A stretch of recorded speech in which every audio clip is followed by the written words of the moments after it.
Hey folks, how's it going? This is Iron Seagull here, back with another video on the MySims Cozy Bundle, because they did just release an update both on Switch and PC yesterday. It is interesting though, there's more going on than just bug fixes. I feel like for once, instead of overhyping, they downplayed it a little bit, because on the initial tweet, it says that the Cozy Bundle is now Steam Deck compatible, but I would not say that's the coolest part of this update. Without further ado, let's get right into the patch notes here. So, with new features, Steam Deck compatibility for both titles, allowing you to play on the go. There's a tip here that the trackpad will function as a mouse, while the joystick and buttons will act as an Xbox controller. You can't use both at once, so if you nudge the trackpad, any joystick or button input will allow the controller to regain functionality.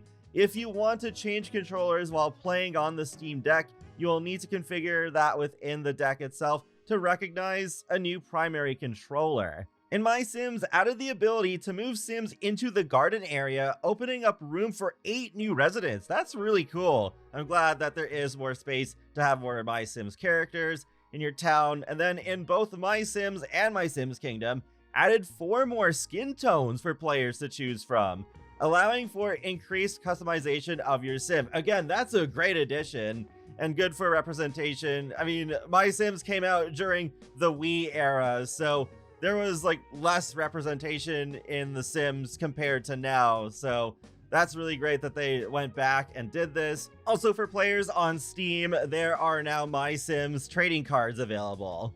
Fixed bugs. A lantern option currently only available for Goth Boy and Madame Zoe is now available for all buildings once unlocked in MySims on both Switch and PC.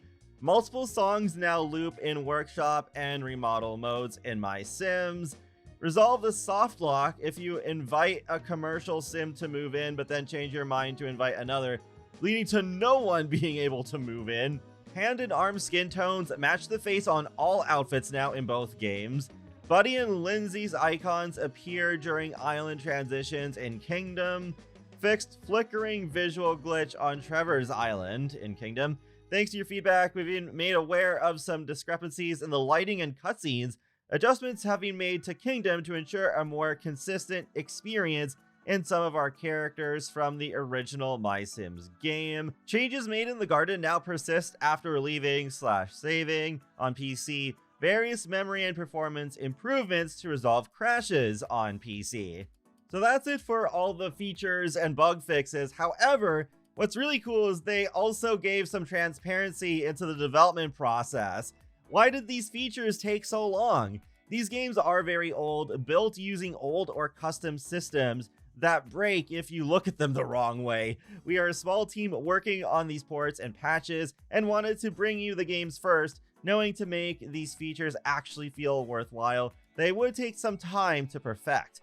The garden was not zoned at all to handle NPCs. Making it so you could move in a sim was the easy part, but as you know, if you are a long-time MySimmer, the Sims had a tendency to vanish in the original version. So when we opened up the garden to residents, suddenly those Sims were at risk of just disappearing.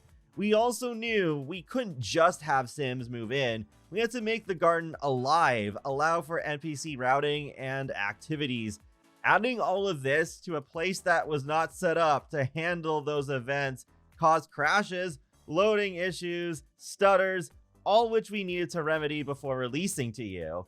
It also sounds simple to add skin tones to the game, but the way the game handles outfits is that each one is baked down into a texture, meaning each individual outfit isn't just an asset on top of a sim body.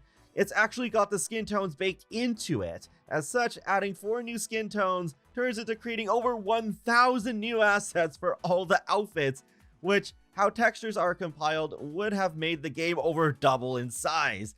This would have completely changed how much memory it needed on Switch and PC, which is not ideal. So we had to invent a different way to solve for this. The way we managed to approach skin tones now simplifies how the games differentiates between skin and outfits. By using mask textures, we are able to isolate the skin parts and apply any RGB color we want. Not only is it way more scalable, but also it avoids generating a new outfit texture for a new skin tone. This is the kind of transparency that I love to see.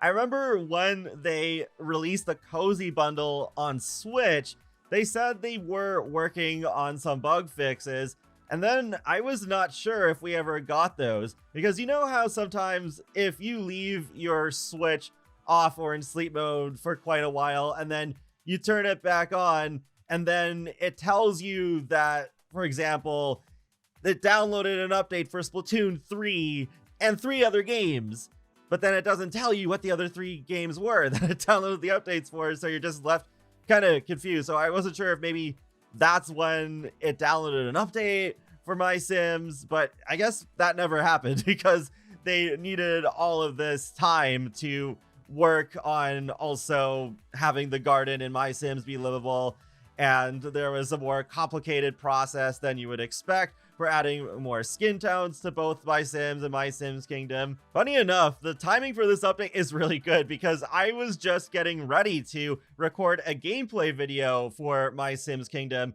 since that was a video I meant to do months ago but never got around to it.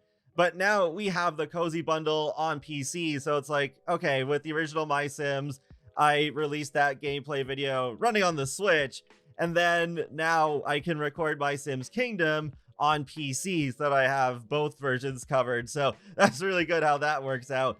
I mean, they're basically the same on both platforms, just the PC has a few extra graphics options for like anti-aliasing and screen resolution, so you can run it at a higher resolution than the Switch. But yeah, that's good. I'm really looking forward to finally playing the Bababoo game. I still haven't heard anything about the leaked MySims Action Bundle, but maybe that will just happen later this year. But feel free to let me know your thoughts on the MySims Cozy Bundle in the comments section below, and be sure to subscribe if you'd like to keep up with my latest gaming content. I will talk to you all later, and have a great day. Thanks for watching.